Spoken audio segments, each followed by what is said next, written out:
Well, the chants Sacramento have been coming. Let's light the beam.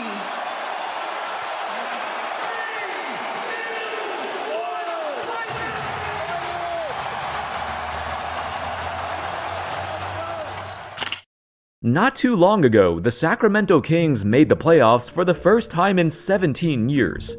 They held the record for the longest playoff drought in the history of the NBA. For all those years, they were an absolute laughingstock, the butt of every joke, with several tumultuous players that included the likes of DeMarcus Cousins, Tyreke Evans, piles upon piles of useless draft prospects that turned into nothing but role players with short-lived careers, and even an attempt to relocate the team to Seattle because they were doing that poorly. But then something changed, a light at the end of the tunnel. The 2022-23 campaign saw the Kings win an astounding 48 games, their most wins since 2005. There was such incredible attention surrounding the whole roster. De'Aaron Fox winning Clutch Player of the Year, Sabonis getting MVP votes, Keegan Murray breaking the NBA rookie record for most threes made in his rookie season, Kevin Huerter going off for like an entire month on a ludicrous shooting streak.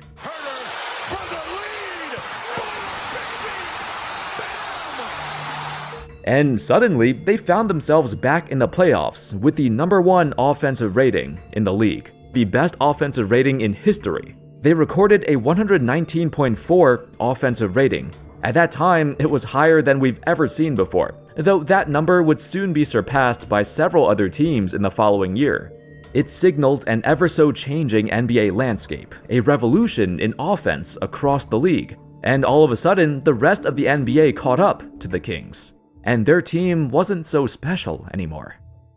In just a few years after their most exhilarating season in a long time, they went from constant chants of light the beam to a disappointing team that's, yet again, struggling to get back into the playoffs.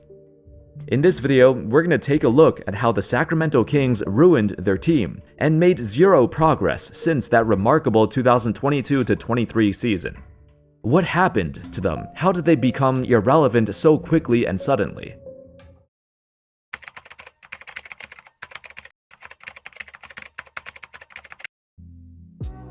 Quote, "I'm not saying that we won't look at upgrades, because we certainly explored all those options, but knowing that one of our options was going to be to bring the bulk of our team back was appealing. Everybody else is pre-prime or just beginning their prime, 27 or younger. So it's not like, oh, we're gonna bring it together and there's no real chance of improvement." It turns out, improvement is not guaranteed.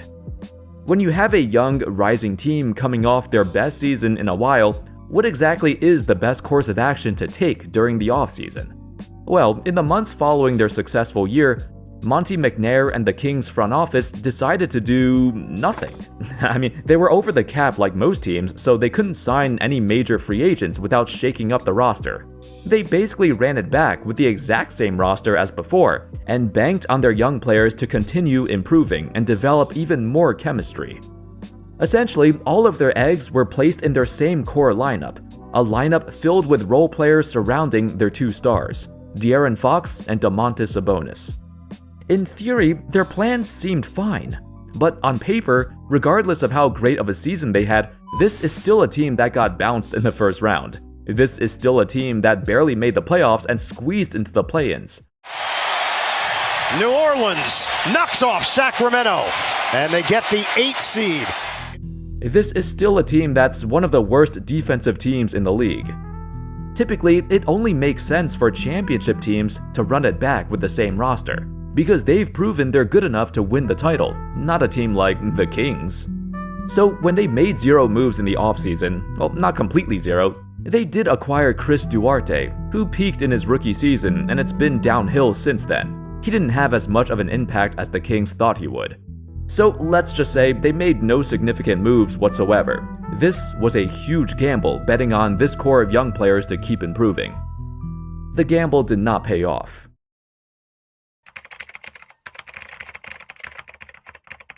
There's one very interesting thing I want to point out.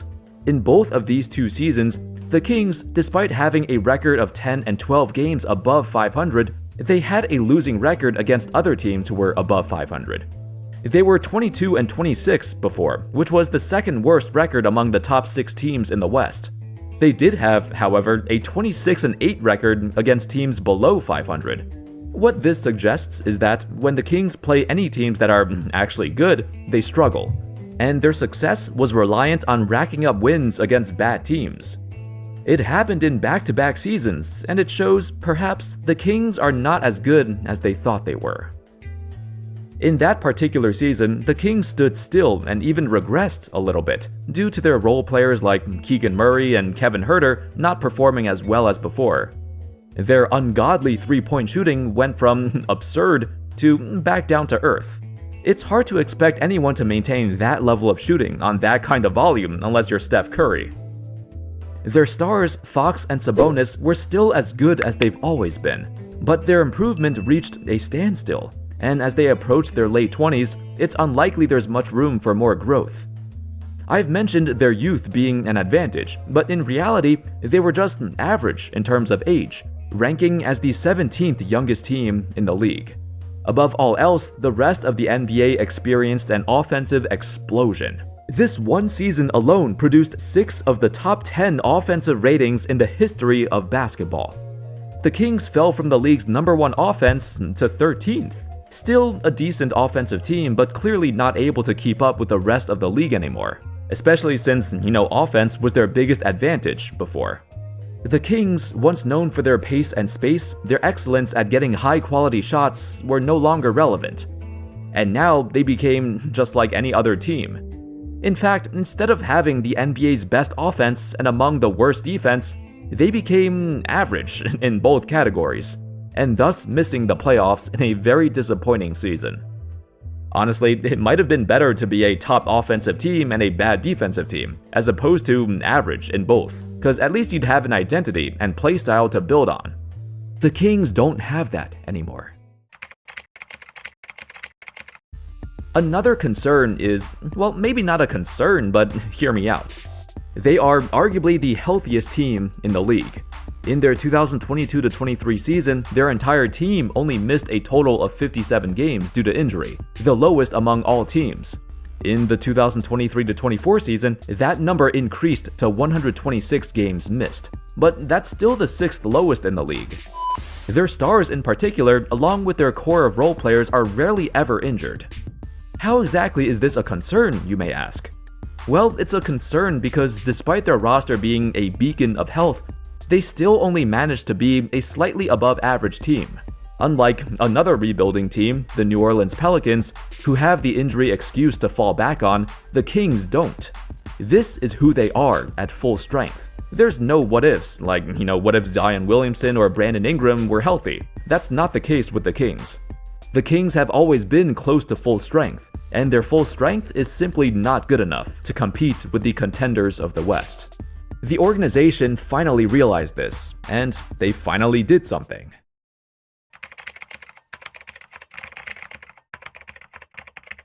Now it was time to act.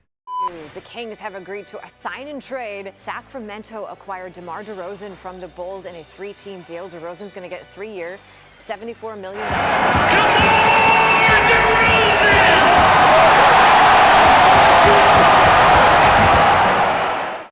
The Kings realized they needed to shake it up. Their once formidable offense that ran through Fox and Sabonis became very predictable. In a quiet offseason with very few major decisions, there was one player, a former All-Star who everyone has heard of, DeMar DeRozan.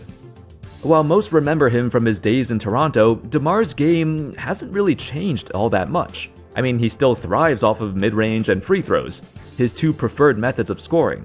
He's toned down his number of contested bad shots, but he still takes a lot too.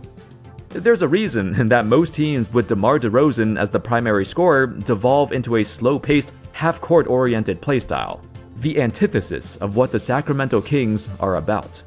There's also a reason not many teams sought DeMar DeRozan in free agency. The 2024 offseason was the Kings' first summer in a while where they actually had cap space to make some moves. In order to get DeRozan, the Kings initiated a 3-team deal to move Harrison Barnes to San Antonio. In return, the Spurs helped them free up cap space to allow them to acquire DeRozan in the first place. On paper, this should be a direct upgrade, right? I mean, DeRozan is and has always been a better player than Harrison Barnes for their entire careers. While Barnes had decent years in Sacramento, he would routinely get blamed for his disappearing acts, something that Warriors fans are all too familiar with. Barnes is one of those players who he can play 38 minutes in a game and literally does nothing but cardio the entire time. However, there were several advantages that Barnes had that DeRozan doesn't. For one, Barnes is not ball dominant. He's content with standing in the corner and shooting a three when the ball comes to him.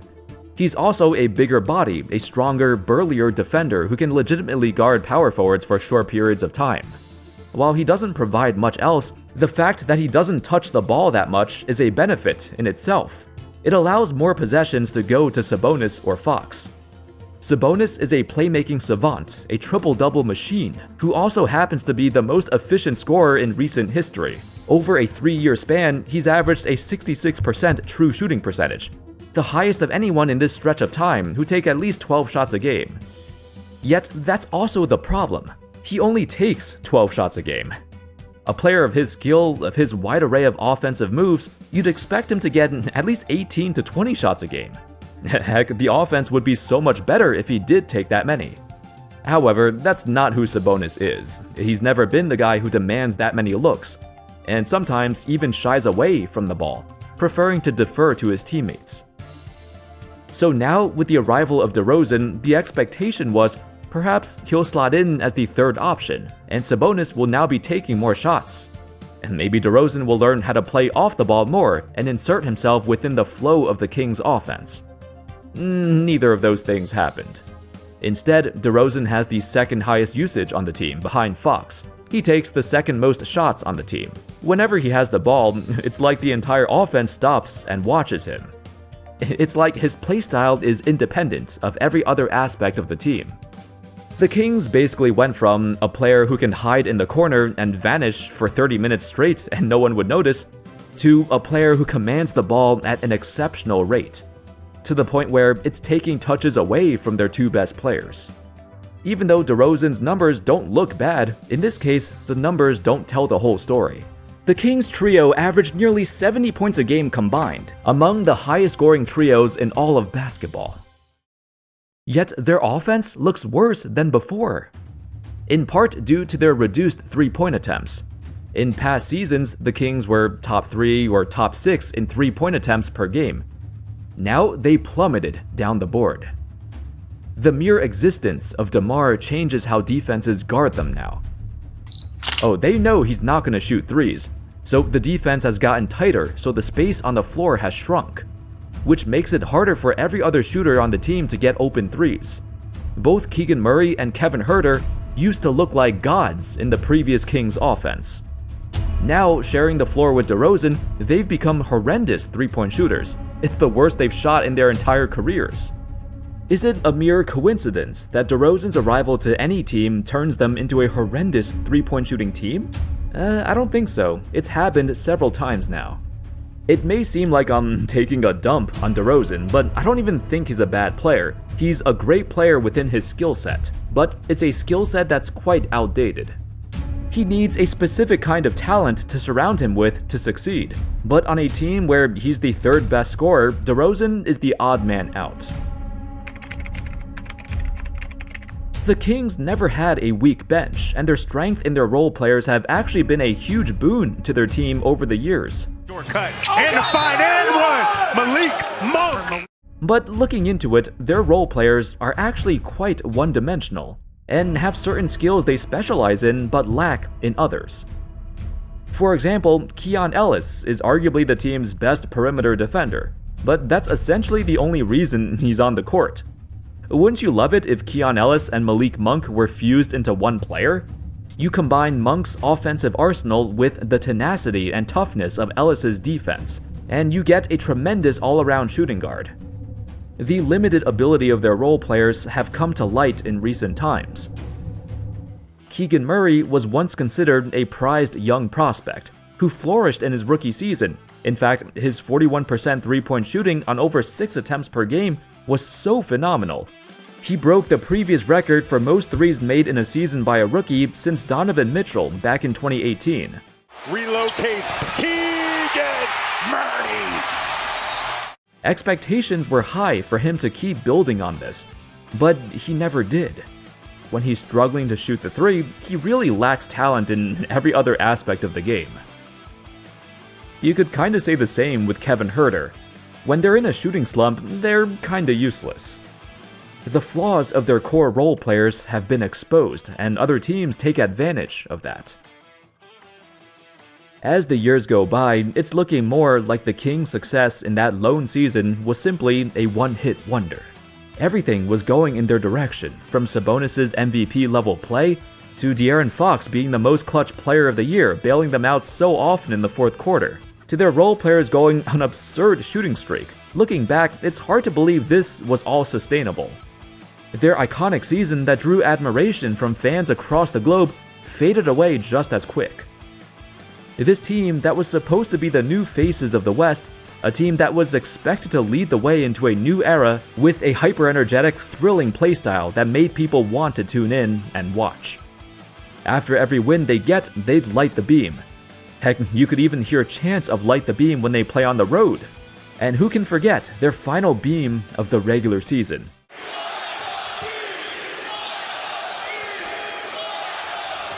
There was more hype surrounding this Kings team than any other I've seen in over 2 decades. But sadly, they could not sustain or build upon it. Without another major shakeup, it's hard to see this roster make an actual run in the playoffs, or even make the playoffs to begin with. Can you see them recapturing that fire and return back to the biggest stage after the worst playoff drought in the history of basketball? Thank you everyone so much for watching. I hope y'all enjoyed the video. What are your thoughts on the Sacramento Kings? Can you see them putting together an actual streak of playoff appearances, and not just that one magical season? Or do they simply lack the talent to do so? Let me know in the comments, and of course, as always, I'll see you next time. Peace.